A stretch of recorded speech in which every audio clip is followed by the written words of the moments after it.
ಅರ್ಕಲಗೂಡು ತಾಲೂಕು ಕೊಂಚಟಿಗರ ಸಂಘದ 12ನೇ ವರ್ಷದ ವಾರ್ಷಿಕೋತ್ಸವ ಪ್ರತಿಭಾ ಪುರಸ್ಕಾರ ಹಾಗೂ ಕೇಂದ್ರ ಒಬಿಸಿ ಮೀಸಲು ಹಕ್ಕೊತ್ತಾಯ ಸಭೆಯು ನವೆಂಬರ್ 16ರಂದು ತಾಲೂಕಿನ ಗಡಿ ಗ್ರಾಮ ಶಿರಂಗಾಲದಲ್ಲಿ ನಡೆಯಲಿದೆ ಎಂದು ಸಂಘದ ಅಧ್ಯಕ್ಷ ಎಂಟಿ ಪಾಂಡುರಂಗ ಹೇಳಿದರು.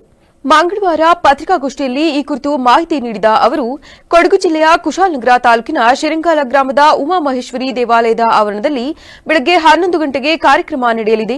ಕಾರ್ಯಕ್ರಮದಲ್ಲಿ ಎಸ್ಎಸ್ಎಲ್ಸಿ ಮತ್ತು ದ್ವಿತೀಯ ಪಿಯುಸಿ ಪರೀಕ್ಷೆಯಲ್ಲಿ ಶೇಕಡಾ 80ಕ್ಕೂ ಹೆಚ್ಚು ಅಂಕ ಗಳಿಸಿದ ವಿದ್ಯಾರ್ಥಿಗಳಿಗೆ ಪ್ರತಿಭಾ ಪುರಸ್ಕಾರ ಹಮ್ಮಿಕೊಳ್ಳಲಾಗಿದ್ದು, ಅರ್ಹ ವಿದ್ಯಾರ್ಥಿಗಳು ಸೂಕ್ತ ದಾಖಲೆಗಳೊಂದಿಗೆ ಹೆಸರು ನೋಂದಾಯಿಸಿಕೊಳ್ಳಲು ತಿಳಿಸಿದರು. ತಾಲೂಕು ಕುಂಚೂರು ಸಂಘದ ಅಧ್ಯಕ್ಷ ಎಂಪಿ ಪಾಂಡುರಂಗ ಅಂತ, ಗೌರವಾಧ್ಯಕ್ಷರು ಎನ್ ಗೋವಿಂದೇಗೌಡರು, ಉಪಾಧ್ಯಕ್ಷರು ಅಣ್ಣೇಗೌಡರು ಪೇಟೆಮಚವರದಲ್ಲಿ, ಖಜಾಂಚಿ ವಿರೂಪಾಕ್ಷ ಅವರು, ಇನ್ನೊಂದು ಉಪಾಧ್ಯಕ್ಷರು ಎಟಿ ಕುಮಾರಣ್ಣವರು,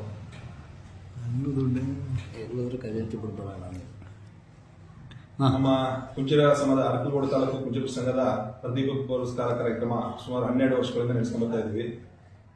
ಈ ವರ್ಷ 13ನೇ ವರ್ಷದ ಪ್ರತಿಭಾ ಪುರಸ್ಕಾರ ಕಾರ್ಯಕ್ರಮ ಮತ್ತು ಒಬಿಸಿ ಹಕ್ಕೊತ್ತಾಯ ಸಮಾವೇಶ ಈ ಕಾರ್ಯಕ್ರಮವನ್ನು ನಮ್ಮ ಪಕ್ಕದ ತಾಲೂಕಿನ ಶಿರಂಗಾಲ ಗ್ರಾಮದಲ್ಲಿ ಇಟ್ಕೊಂಡಿದ್ವಿ. ಕಾರ್ಯಕ್ರಮದ ದಿವ್ಯ ಸಾನ್ನಿಧ್ಯವನ್ನು ನಂಜಾವದತ್ತ ಸ್ವಾಮೀಜಿ, ಶಾಂತಿವೀರ ಸ್ವಾಮೀಜಿ ಹೊಸದುರ್ಗ, ಹನುಮಂತನಾಥ ಸ್ವಾಮೀಜಿ ಯಲ್ಲೇರಾಂಪುರ ಕೊರಟಗೆರೆ ತಾಲೂಕು, ಮುಖ್ಯ ಅತಿಥಿಗಳು